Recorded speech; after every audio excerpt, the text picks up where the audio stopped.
नमस्कार, स्वागत है आपका ओम शक्ति टीवी में। महिलाएं अपने पति की लंबी उम्र के लिए गणगौर व्रत करती हैं। खासकर यह त्यौहार राजस्थान और मध्य प्रदेश में धूमधाम से मनाया जाता है। गणगौर व्रत के दिन महिलाएं भगवान शिव और माता पार्वती की पूजा करती हैं। ये त्यौहार चैत्र शुक्ल पक्ष की तृतीया तिथि को मनाया जाता है। इस बार गणगौर का त्यौहार 15 अप्रैल को मनाया जाएगा।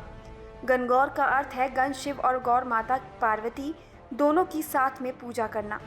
इस दिन महिलाएं माता पार्वती को 16 श्रृंगार की चीज़ें अर्पित करती हैं। गणगौर का व्रत महिलाएं अपने पति से छिपाकर करती हैं।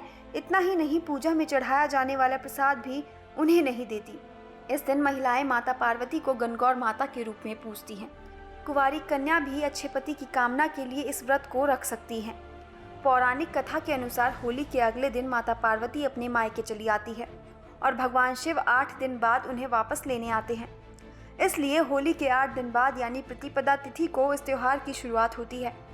इस दिन कुंवारी लड़कियां और सुहागिन महिलाएं शिव और पार्वती की मिट्टी की मूर्तियां बनाती हैं और उनकी पूजा अर्चना करती हैं। ये त्यौहार 17 दिनों तक मनाया जाता है। महिलाएं 17 दिन तक सुबह सुबह दूब और फूल से पूजा करती हैं। चैत्र महीने की शुक्ल पक्ष की तृतीया तिथि को गणगौर की विधि विधान से पूजा कर नदी या तालाब में विसर्जन कर देती हैं। कथा के अनुसार भगवान शिव, माता पार्वती और नारद जी एक गांव में जाते हैं। जैसे ही वहां के लोगों को ये बात पता चलती है, वहां के लोग महादेव और माता पार्वती के स्वागत में पकवान बनाना शुरू कर देते हैं। वहीं गरीब घर की महिलाएं भगवान शिव और माता पार्वती का स्वागत श्रद्धा सुमन अर्पित करके करती हैं। सच्ची आस्था देख माता पार्वती महिलाओं को सौभाग्यवती रहने का आशीर्वाद देती हैं।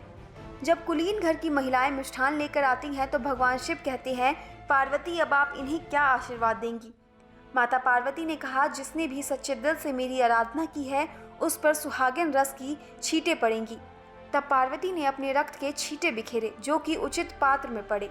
वो सौभाग्यशाली हुई। लोभ और लालच की मनसा से आई महिलाओं को वापस लौटना पड़ा।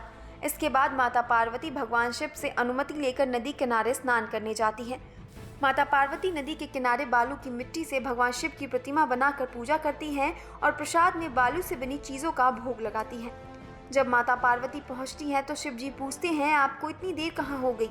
इस पर माता पार्वती कहती है, रास्ते में मायके वाले मिल गए और भाभी ने दूध भात बनाया था, वहीं खाने लगी तो समय लग गया।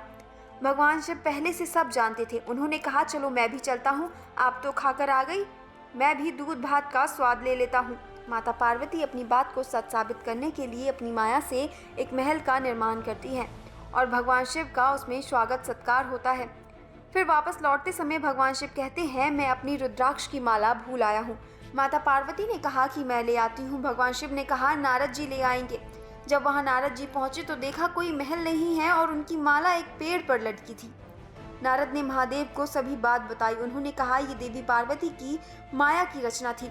उन्होंने अपनी पूजा को गुप्त रखने के लिए ये सब किया था। मैंने तुम्हें यही दिखाने के लिए वापस भेजा था।